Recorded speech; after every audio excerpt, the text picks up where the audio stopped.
Hello movie lovers, आज हम explain करने वाले हैं एक ऐसी मूवी को जिसकी स्टोरी फन, लव, सस्पेंस और फुल एंजॉयमेंट से भरी हुई है। कौन है लिटिल विच? क्यों लिटिल विच एक बुरी चुड़ैल नहीं बन पाती? क्या सजा मिलती है इसे पार्टी में आने की? जानकर आप भी हैरान रह जाएंगे। तो चलिए फिर let's start the video without waste any time. दोस्तों, कहानी की शुरुआत होती है एक खूबसूरत हरे भरे जंगल को दिखाते हुए, जहाँ एक सुंदर सी विच अकेले रहा करती थी। इसका सिर्फ एक ही दोस्त था, जो कि कोई इंसान या विच नहीं बल्कि एक क्रो था, और इसका नाम था अब्रैक्सस। ये लिटिल विच का बहुत अच्छा दोस्त था और ये हमेशा लिटिल विच को अच्छी चीजें करने के लिए इंस्पायर करता था। यहाँ लिटिल विच हमें थोड़ी परेशान दिखाई देती हैं और ये अपने फ्रेंड अब्रैक्सस से कहती हैं कि मैं भी एनुअल पार्टी का हिस्सा बनना चाहती हूँ। दरअसल ये विचेस की पार्टी थी जिसमें खूब नाच गाना होता था, इसलिए लिटिल विच भी उस पार्टी में जाकर एंजॉय करना चाहती थी, पर उसकी ख्वाहिश पूरी नहीं होती क्योंकि अब्रैक्सस बताता है कि उस पार्टी में सिर्फ वही विचेस जा सकती हैं जिन्हें इनवाइट किया जाता है। ये पार्टी सिर्फ बुजुर्ग विचेस की ही होती है, जबकि लिटिल विच अभी छोटी थी, इसलिए अब्रैक्सस इसे वहाँ जाने से मना करता है। लेकिन लिटिल विच अपनी उम्र 127 साल बताती हैं और उदास होकर यहाँ से चली जाती हैं। इसके बाद सीन शिफ्ट होता है दो प्यारे से बच्चों पर। इनमें लड़के का नाम था थॉमस, जबकि लड़की का नाम था व्रोनी। ये दोनों भाई बहन थे। ये दोनों भी जानते थे कि ईयर में एक बार सारी विचेस पार्टी करती हैं और वहाँ डांस वगैरह होता है। थॉमस अपनी बहन व्रोनी से पूछता है कि क्या तुमने कभी किसी चुड़ैल को देखा है? इस पर व्रोनी के पास कोई जवाब नहीं होता। आज की रात विचेस की पार्टी होने वाली थी, इसलिए लिटिल विच अब्रैक्सस के सोने के बाद चुपचाप अपनी जादुई झाड़ू उठाती है और दबे पांव घर से निकल जाती है, ताकि अब्रैक्सस को पता न चल पाए कि मना करने के बाद भी लिटिल विच पार्टी में गई है। लिटिल विच कुछ ही देर में एक पहाड़ पर पहुंच जाती है और यहाँ देखती हैं कि सभी बड़ी चुड़ैल एक साथ मौजूद थीं और पार्टी के मजे लूट रही थीं। इन लोगों को एंजॉय करता हुआ देख लिटिल विच को बहुत अच्छा लगता है और ये खुद को रोक नहीं पाती और पार्टी में शामिल हो जाती है।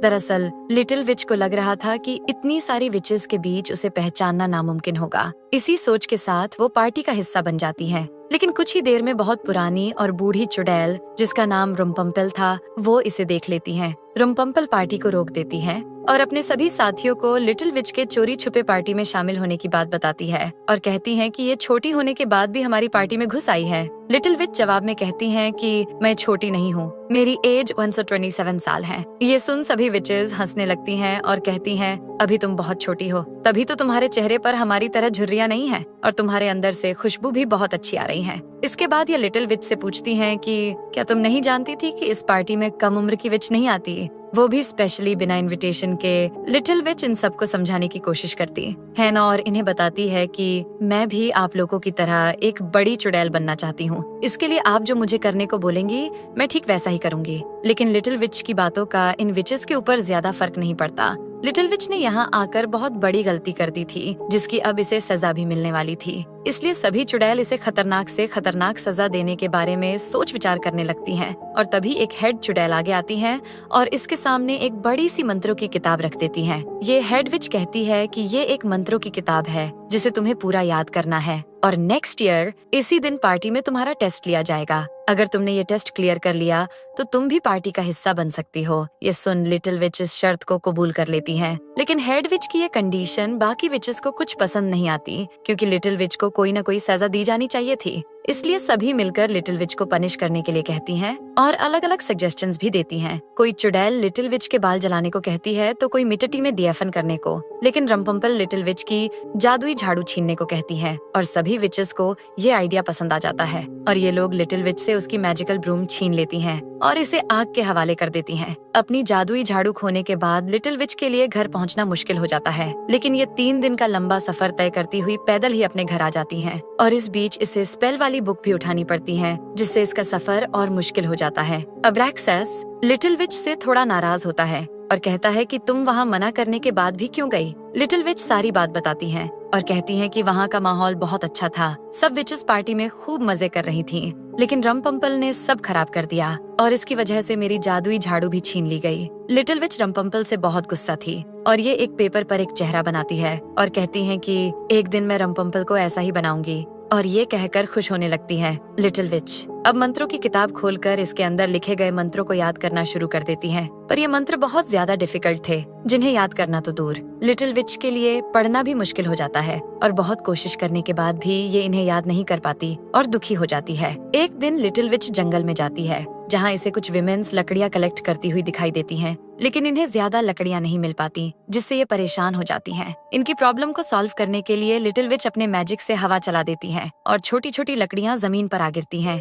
जिन्हें ये महिलाएं उठाकर अपने घर ले जाने लगती हैं। लेकिन तभी इनके सामने जनरल आकर खड़ा हो जाता है और इनसे काफी रूडली बात करता है। जनरल इन औरतों को लकड़ियां ले जाने से मना कर देता है। हालांकि औरतें जनरल को समझाने की कोशिश करती हैं और लकड़ियां ले जाने के लिए रिक्वेस्ट भी करती हैं, पर जनरल इनकी एक नहीं सुनता और इस तरह इन औरतों और जनरल के बीच बहस होने लगती है। ये सब लिटिल विच भी दूर खड़ी देख रही होती है। इसे जनरल पर बहुत गुस्सा आता है और ये इसके सामने आ जाती है। लिटिल विच अपने जादू से जनरल को कंट्रोल कर लेती हैं। जादू के वश में आते ही जनरल जहां पहले इन्हें लकड़ियां ले जाने से इनकार कर रहा था, अब ये खुद ही इन्हें ले जाने की परमिशन दे देता है। लिटिल विच यहीं नहीं रुकती हैं, बल्कि ये जनरल से अपनी लकड़ियां भी उठवाती हैं और फिर इसी टोकरी के ऊपर बैठ जाती हैं। और इस तरह जनरल लिटिल विच के मैजिक से इसको और इसकी लकड़ियों को अपने कंधे पर उठाकर ले जाता है और ये देख सभी औरतें बेहद खुश होती हैं और जनरल पर हंसने लगती हैं। लिटिल विच घर आकर अपने दोस्त अब्रैक्सस को सब कुछ बताती है, जिस पर अब्रैक्सस इसे समझाते हुए कहता है कि तुमने औरतों की मदद करके अच्छा किया, पर तुम्हें जनरल को इस तरह परेशान करके बदला नहीं लेना चाहिए था।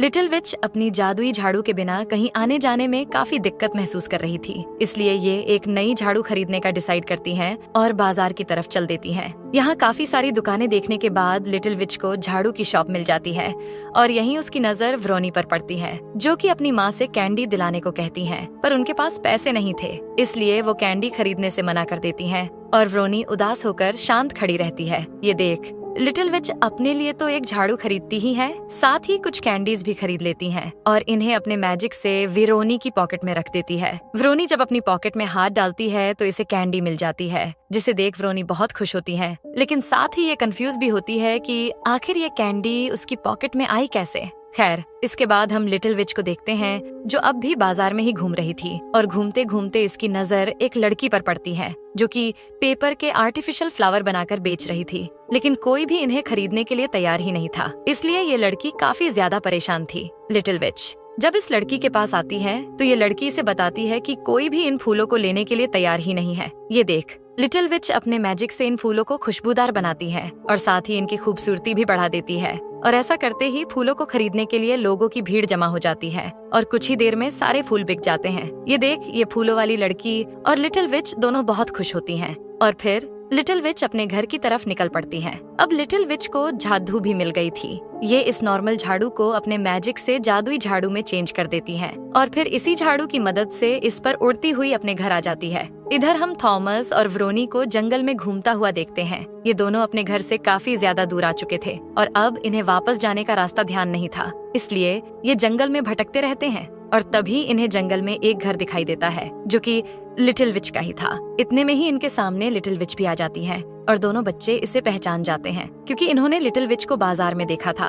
लिटिल विच भी इन्हें देखकर बहुत खुश होती है और इन्हें अपने घर ले जाती है और यहाँ इन्हें खाने को अच्छा खाना देती है, जिसे मजे से व्रोनी और थॉमस खाने लगते हैं। खाने के दौरान व्रोनी लिटिल विच से पूछती है कि क्या तुम एक विच हो। इससे पहले लिटिल विच कुछ कह पाती, इतने में ही थॉमस व्रोनी को शांत कर देता है और कहता है कि तुम्हें ऐसे सवाल नहीं पूछने चाहिए। लिटिल विच इन्हें खुश करने के लिए जादू करके दिखाती है। ये देख बच्चे भी इससे अलग अलग फरमाइश करते हैं, जिन्हें लिटिल विच पूरा करती है और फिर अपने घर में मौजूद सामान की मदद से म्यूजिक भी बजाकर दिखाती है। अभी ये तीनों साथ मिलकर एंजॉय कर ही रहे होते हैं कि इतने में लिटिल विच के दरवाजे पर दस्तक होती है। लिटिल विच जल्दी से बाहर आकर चेक करती हैं और देखती हैं कि बाहर रुम्पुम्पल खड़ी हुई हैं। रुम्पुम्पल इसे बताती है कि मैं बस यहाँ से गुजर रही थी, तो सोचा तुमसे भी मुलाकात कर लूं।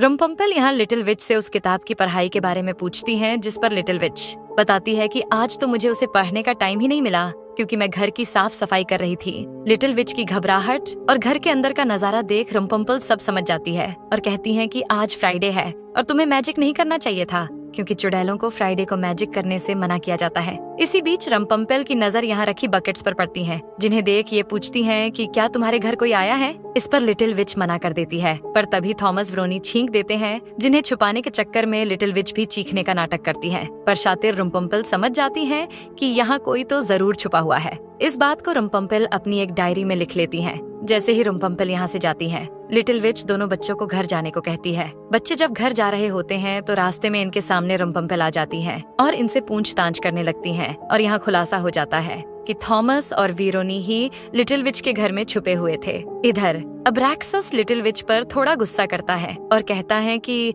जब तुम जानती थी कि फ्राइडे को मैजिक करने से मना किया जाता है तो फिर तुमने ये गलती क्यों की। इस पर लिटिल विच कहती हैं कि मैंने जो भी किया उन बच्चों की खुशी के लिए किया। इसके बाद लिटिल विच मंत्रों वाली किताब पर फोकस करना शुरू कर देती है और इसके अंदर लिखे सारे स्पेल्स को बहुत अच्छे से याद करती है। हर टाइम इन मंत्रों को पढ़ने की कोशिश करती है और इस तरह पूरे साल में उसकी तैयारी बहुत अच्छे से हो जाती है। इसी बीच सर्दियों का मौसम भी शुरू हो जाता है और अब्रैक्सस की ठंड की वजह से तबीयत खराब हो जाती है, इसलिए वो घर से बाहर नहीं जाता और लिटिल विच को भी बाहर जाने से मना कर देता है। पर लिटिल विच घर में नहीं रुकती और ताज़ी हवा लेने के बहाने घर से बाहर चली जाती है और घूमती हुई मार्केट में आ जाती है, जहाँ कुछ बच्चे स्नोफॉल बनाकर उसके साथ खेल रहे होते हैं। लेकिन इतने में ही 2 शरारती बच्चे यहाँ आ जाते हैं और इन बच्चों को तंग करना शुरू कर देते हैं। ये बात लिटिल विच को बिल्कुल अच्छी नहीं लगती, इसलिए ये इन बच्चों का साथ देती है और 2 शरारती बच्चों को अपने मैजिक से सबक सिखाती हैं और बर्फ में इनके पैर जम जाते हैं। ये सब देख सारे बच्चे इन पर हंसना शुरू कर देते हैं। तभी इन बच्चों में से एक बच्चा दुखी होकर यहाँ से चला जाता है।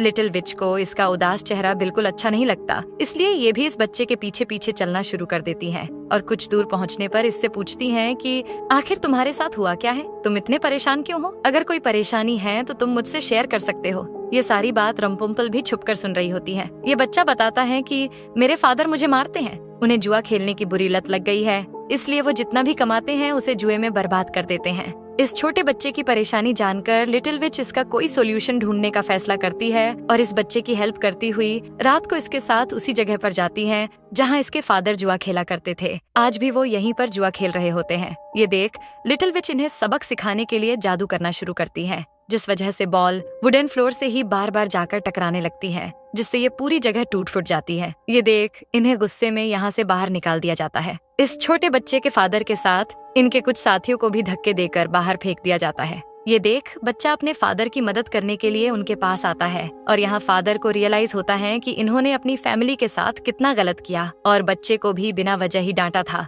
ये सब रम्पम्पल भी छुपकर देख रही थी और ये समझ जाती है कि लिटिल विच एक बुरी नहीं बल्कि अच्छी चुड़ैल है, जो हमेशा दूसरों की खुशियों की परवाह करती है, उन्हें खुशियाँ देती है। लेकिन एक चुड़ैल में ये क्वालिटी होना अच्छी बात नहीं थी। उस छोटे बच्चे की प्रॉब्लम सॉल्व करने के बाद लिटिल विच अपने घर वापस आ जाती है और जब घर में एंटर करती है तो देखती है घर पूरा कैंडल्स की रोशनी से रोशन है और इसे बहुत ही खूबसूरती से डेकोरेट किया गया है। ये सब अब्रैक्सस ने ही किया था, क्योंकि आज लिटिल विच का जन्मदिन था, इसलिए अब्रैक्सस ने ये छोटा सा सरप्राइज प्लान किया था। इसके बाद लिटिल विच केक कट करती है और अपना AM Xenon 28 वह बर्थडे सेलिब्रेट करती है। अगले दिन रम्पम्पेल लिटिल विच के घर के बाहर उससे मिलने आती हैं और इसे पार्टी में आने के लिए इनवाइट करती हैं और साथ ही उसे टेस्ट का भी ध्यान दिलाती है, जिस पर लिटिल विच बड़े कॉन्फिडेंट से कहती हैं कि मैंने टेस्ट की पूरी तैयारी कर ली है और अब मैं पार्टी में पूरी प्रिपरेशन के साथ ही आऊंगी और इस टेस्ट को पास करके दिखाऊंगी। रात को लिटिल विच को एक केव के पास टेस्ट देने के लिए बुलाया जाता है, लेकिन जब ये वहाँ पहुँचती हैं तो इसे कोई भी नजर नहीं आता।